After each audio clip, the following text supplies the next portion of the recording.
Prenez la mer en regardant Cap sur la pêche française avec Pavillon France.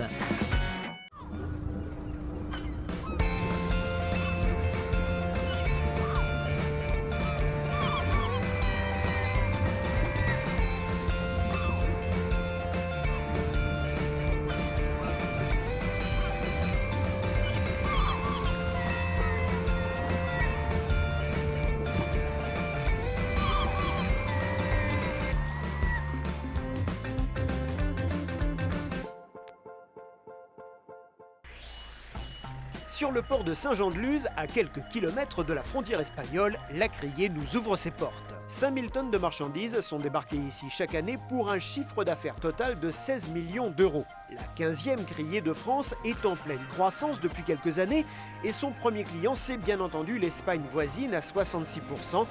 La laitière alimente le marché français du sud-ouest et de Rungis. Et si les ventes commencent à 6 h, les lots sont en exposition dès 4 h du matin. Donc on trouve sous ce port de pêche une grande diversité de produits, du fait de la diversité des métiers de la pêche qui sont exercés depuis ce port. On retrouve ici une centaine d'espèces différentes. Certaines sont bien spécifiques de la criée du Pays Basque. La pêche du thon à la canne. La pêche à la senne à la nuit ou à la journée, ce qu'on appelle la bolinche ici. Donc ça c'est très spécifique. Une flottille aussi assez importante de ligneurs à la journée qui pêchent le merlu, le fameux merlu de ligne de Saint-Jean-de-Luz. Et en quatrième spécificité, on peut rajouter le ramassage de l'algue rouge, l'algue gélidium, qui est une spécialité. On est les seuls en France à faire ça. Une algue que les pêcheurs ramassent à l'automne lorsqu'elle se détache des fonds marins. Une activité qui complète souvent les revenus des petits ligneurs. Mais ce matin, l'attraction, c'est un poisson rare sur les côtes landaises. Alors c'est un maigre. C'est un maigre, donc c'est un poisson qui peut atteindre des poids assez importants. Celui-là fait 33 kg. Ça peut aller on en voit jusqu'à 50-60 kg. C'est un poisson qui peut même atteindre des tailles un peu plus importantes en Afrique, sur les côtes marocaines ou mauritaniennes. Bon là ici on est sur des pièces qui commencent à être assez rares, 30 kg ici, 35 kg, 40 kg, on est sur les grosses pièces de maigre. Un poisson dont la chair s'approche de celle du bar et qui serait même, pour les connaisseurs, meilleur que le bar.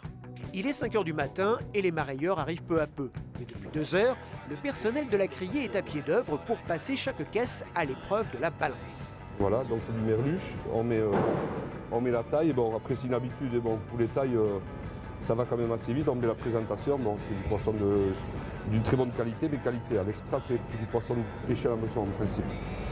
On met le conditionnement, c'est un bac bleu vert et tout simplement on valide. Et voilà. Cet ancien pêcheur vient tous les matins à partir de 4 h pour ne rien manquer de la vente. Chaque jour, il vient approvisionner ses poissonneries installées à Cibourg et à Saint-Jean-de-Luz. On vient relever, comme vous pouvez voir, avec nos catalogues, comme ça. On relève nos catalogues, on relève les lots qui nous intéressent. On est toujours obligé de se dire, je veux ce bac-là, il me plaît. Mais on ne peut pas rester sur un, on est obligé d'en relever 5 ou 6 parce que les autres aussi les veulent. Alors on relève plusieurs bacs comme ça, de la même taille, de la même qualité du produit qu'on veut. Et on coche, comme vous voyez, avec des croix sur le catalogue. Alors là, j'ai du rouget, j'ai du merlan, du maigre, merlu. Après, on redescend sur de la sole et tout ça. L'organisation de producteurs dont s'occupe David Milly est justement chargée de vérifier quotidiennement la conformité des informations du catalogue. Alors en fait, il y a un double contrôle puisque la criée aussi vérifie le travail de tri des pêcheurs. Et François vient juste avant la vente pour voir si le catalogue qu'il vous a montré tout à l'heure, si le catalogue est bien fait. Je regarde le lot à quoi il correspond, c'est le 2002 par exemple, je reprends la fiche, je contrôle, je regarde la taille, le poisson, l'espèce, je regarde la taille et la qualité et je vois si tout est conforme en fait. Je fais ces vérifications-là et ensuite je fais des changements en ce qui concerne les lots qui ne sont pas bien établis. Parfois c'est la qualité qu'il faut mettre en B, ou parfois c'est les tailles qui ne correspondent pas. Voilà. Une tâche fastidieuse car il y a 500 à 1000 lots à contrôler chaque matin. Une responsabilité aussi car il est le dernier garant de la fiabilité de ce catalogue. Tous les matins, le directeur de la criée est lui aussi à son poste. Il veille au bon déroulement des opérations.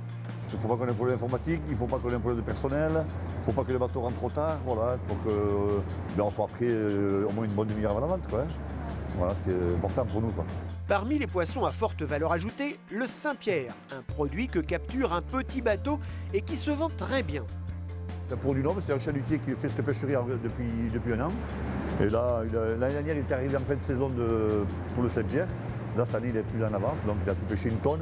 Je sais qu'il a 500 kg aussi de la veille. Donc on a une tonne et demie de ce bateau aujourd'hui en Saint-Pierre. C'est pour nous, c'est assez nouveau quand même. 6 heures, il est temps de changer d'étage pour rejoindre la salle des ventes. Alors là, on est dans l'amphithéâtre d'achat du poisson par les acheteurs, donc marailleurs et poissonniers. Maintenant, ils achètent le produit qui est donc mis en vente par le crieur, même s'il ne crie plus beaucoup. Le crieur qui se situe donc en bas de l'amphi et qui met à la vente les lots un par un dans l'ordre du catalogue que les acheteurs ont préalablement renseigné. Alors ils ont chacun leur écran, mais en fait l'écran individuel ne fait que répéter l'écran collectif, c'est la même information. Donc c'est une information qui comprend le prix du lot mis en vente en temps réel et toutes les informations de codification du lot, donc l'espèce, la catégorie de calibre, la catégorie de fraîcheur, la présentation. Vous avez le nom du bateau également. Donc là, c'est le chalutier Xia dont les produits sont mis en vente. L'employé de la criée met un prix un peu plus haut que le prix que le lot est supposé faire. Ensuite, donc, le prix descend. Et lorsqu'un acheteur appuie, il s'approprie le lot. Quand ils sont 2 ou 3 ou plus, le prix remonte et c'est le dernier qui lâche son bouton qui remporte le lot. Pour acheter, une simple pression sur ce bouton et l'action est enregistrée. Un acte irréversible qui nécessite donc la plus grande concentration. Dans la salle, peu de discussion, les acheteurs sont très attentifs. Et la plupart des acheteurs sont en contact au téléphone avec leurs propres clients. Donc il faut aller vite, il ne faut pas se tromper. Les lots défilent à une vitesse quand même assez rapide, les prix aussi. Donc c'est un lieu, effectivement, oui, on est concentré, il y a beaucoup d'argent en jeu. Il y a certains lots de sol à 10-11 euros, à 20 kg, 30 kg, ça fait beaucoup d'argent. L'organisation a également pour mission de maintenir le revenu des pêcheurs. Elle achète donc le poisson pour le vendre à un réseau de clients. L'organisme fixe les ordres d'achat, c'est-à-dire le prix plancher auquel le produit est automatiquement racheté par l'organisation. Lorsque la vente s'achève vers 8h30, le rez-de-chaussée prend des allures de fourmilière. En fait, l'activité n'a pas vraiment cessé puisqu'au fur et à mesure que les acheteurs achètent les lots, sortent des étiquettes avec le nom de l'acheteur au niveau de la borne, qui est la même borne que pour la pesée du poisson. Et ensuite, les employés de la criée réunissent les lots par acheteur. Donc toutes les petites piles de poissons là, sur palette sont par acheteur qui se sont donc manifestés pendant la vente. Direction le chargement. Originalité, ce poissonnier vend en camion magasin sur les parkings des supermarchés des environs. En fait, moi je suis un détaillant, donc avec ça je vais alimenter mes camions. Je fais de la vente en direct. Donc ça va aller un petit peu dans le secteur et un petit peu dans les Landes à 100 km d'ici. Ça reste pas très, on est toujours un peu speedé parce que les camions attendent pour partir, mais on va y arriver. La vente au détail, la criée vient elle aussi de s'y mettre justement. Quelques heures plus tard, le jour s'est levé sur le port de Saint-Jean et c'est au tour des particuliers, habitués ou de passage, de faire le tour de la marchandise. À la demande des armateurs locaux, la criée s'est diversifiée. Elle a mis en place un petit local de vente directe de 8h à 11h30. C'est un espace qui a été ouvert il y a quelques années et qui commence à être connu des gens du coin et des gens de passage. Donc ça permet aux producteurs d'avoir un complément intéressant de revenus puisque les produits sont évidemment vendus à des prix nettement plus élevé que ce que le pêcheur peut espérer en crier par la vente aux enchères.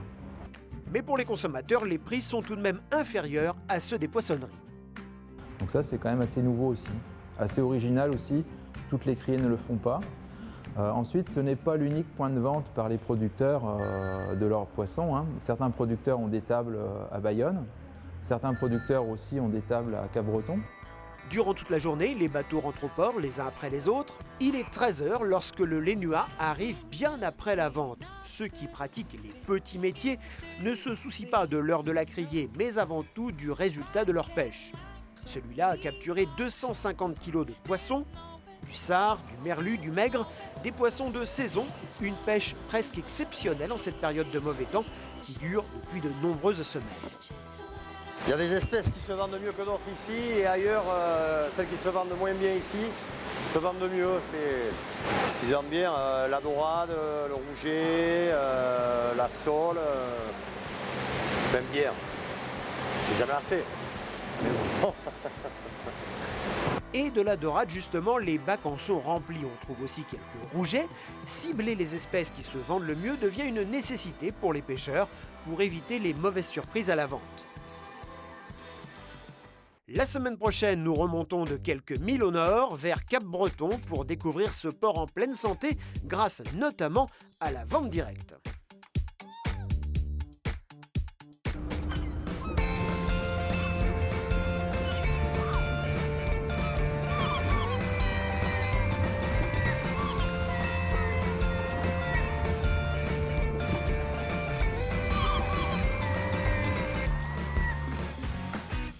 C'était Cap sur la pêche française avec Pavillon France.